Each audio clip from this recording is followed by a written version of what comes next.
नाशिक लोकसभेच्या निवडणुका पार पडल्या आहेत आणि आता प्रत्येकालाच प्रतीक्षा आहे 4 तारखेला होणाऱ्या निकालांची।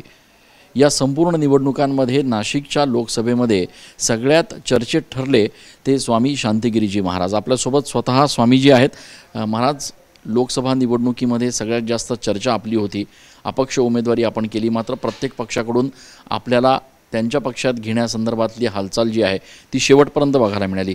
एकूणच या निवडणुकांच्या नंतर आता आपल्या समोर काय नेमकं चित्र आहे, काय वाटतंय, कशा पद्धतीचे निकाल असतील? ओम जगद्गुरु जनार्दन स्वामी मुंगी महाराज व भारत मातेचे वंदन करून या निवडणुकीमध्ये आमच्या सर्वांचा मुद्दा महत्त्वाचा होता। तो मुद्दा म्हणजे जे काय आजपर्यंत राजकारण चालत आलं त्या प्रमाणेच राजकारण करता कामा नये या हेतूने आमची सर्व मंडळी या राजकारणामध्ये उडी घेतली होती आणि त्यासाठी एक नारा सुद्धा देण्यात आला होता की लढा राष्ट्रहिताचा, संकल्प शुद्ध राजकारणाचा। म्हणून आमच्या सर्व मंडळींनी जीवाचे रान करून कोणत्याही फळाची अपेक्षा न करता, कोणत्याही पैशाची किंवा कोणत्याही लोभाची अपेक्षा न करता गीतेने सांगितल्याप्रमाणे की कर्मने माझे करत असते मा फळाशी कदाचन, या उक्तीप्रमाणे फक्त आपण काम करायचं, कोणती फळाची अपेक्षा करायची नाही।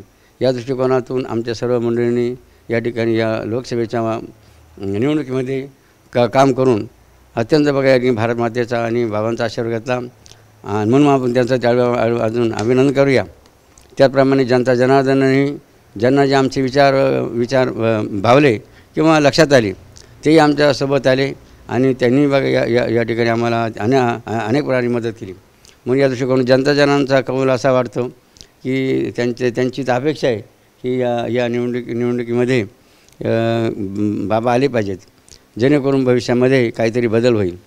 त्याचप्रमाणे अनेक या ठिकाणी निवडणूक प्रचार फेरी सुरू असताना अनेक त्या ठिकाणी आम्हाला प्रसंग पाहायला मिळाले किंवा अनेकांच्या व्यथा असतील, समस्या, प्रश्न या ठिकाणी आम्हाला लक्षात आले की साधारणतः मुद्दा महत्त्वाचा म्हणजे अनेक ज्या काय महिला होत्या त्या आदिवासी भागातल्या त्या महिलांना बाबांना आडव्यास झाल्या आणि त्यांनी मुद्दा म्हणला म्हणे महाराज म्हणजे आमच्या या नवऱ्यांची पहिली दारू सोडा म्हणे तर आम्ही तुम्हाला मत देऊ म्हणे, असा डायरेक्ट त्यांनी बाबांना त्यांनी मुद्दा मांडला।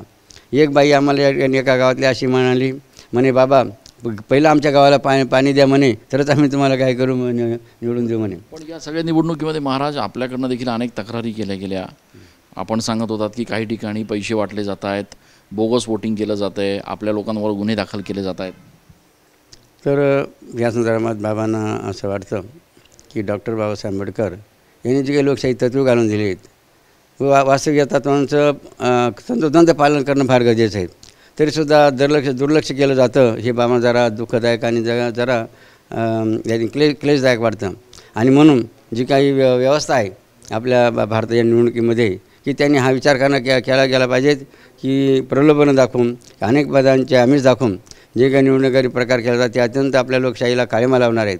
आणि म्हणून या ठिकाणी बाबांचा म्हणा की निवडणूक आयोग असेल किंवा जी जबाबदार मंडळी असतील या भारतातली त्या संदर्भामध्ये त्यांनी हा अत्यंत महत्त्वाचा विचार केला पाहिजे की हे प्रकार बंद झाले पाहिजे। त्याशिवाय पुढलं आपण म्हणतो की भारताचा विकास झाला पाहिजे, भारतात रामराज्य झालं पाहिजेत, असे जे स्वप्न आपण पाहतो किंवा विचार करतो त्याला कधी त्याप्रमाणे साकार होऊ शकणार नाही। महाराज, पुण्यामध्ये जी एक घटना घडली त्या घटनेमुळे संपूर्ण देशात चर्चा सुरू आहे। एका बांधकाम व्यावसायिकाच्या मुलानं नशा करून 2 लोकांचा बळी घेतलेला आहे। कशा पद्धतीनं बघताय हे सगळे प्रकार जे घडत आहेत ते, खास करून मेट्रो सिटीजमध्ये, नाशिकसुद्धा मेट्रो सिटीमध्ये मोडतं आहे, कशा पद्धतीनं हे सगळे प्रकार रोखले जाऊ शकतात? तर बघा, महाराष्ट्री संतांची भूमी आहेत, संतांनी वेळोवेळी त्या ठिकाणी मुद्दा मांडलेला आहेत की मुलांवर काय करा, संस्कार करा। एवढंच नाही तर आमचे जनार्दन स्वामी यांनी तर त्यासाठी खास मुलांवर संस्कार करावे म्हणजे शिक्षण पद्धतीसुद्धा गुरुकुलच्या माध्यमातून सुरू केली, जेणेकरून लहानपणीच त्या ठिकाणी त्यांना वळण किंवा संस्कार लागेल। कारण जनार्दन स्वामी म्हणायचे की ओली काठी ओली असताना आपण वागू शकतो, म्हणून संस्कार लहानपणीच झाले पाहिजे। ज्या मुलावर लहानपणी संस्कार होतील तो मोठ्यापणी अशा प्रकारे कधी उद्योग करणार नाही। मग सर्वात महत्त्वाचा मुद्दा हे जर थांबायचं असेल तर गुरुकुल शिक्षण पद्धती अत्यंत जरुरीची आहेत। खूप खूप धन्यवाद महाराज। तर नाशिक लोकसभा निवडणुका पार पडलेल्या आहेत, सगळ्यांचंच लक्ष लागलं आहे ते आता निवडणुकीच्या निकालांकडे। मात्र सगळ्यात जास्त चर्चेत असलेल्या स्वामी महाराज यांनी आता अशी अपेक्षा व्यक्त केलेली आहे की निवडणुकीच्या सगळ्या प्रक्रियेमध्ये कुठेतरी बदल जो आहे तो येणाऱ्या काळामध्ये झाला पाहिजे। कॅमेरा पर्सन आकाश शेवलेसह मी चंदन पूजा अधिकारी, TV9 मराठी.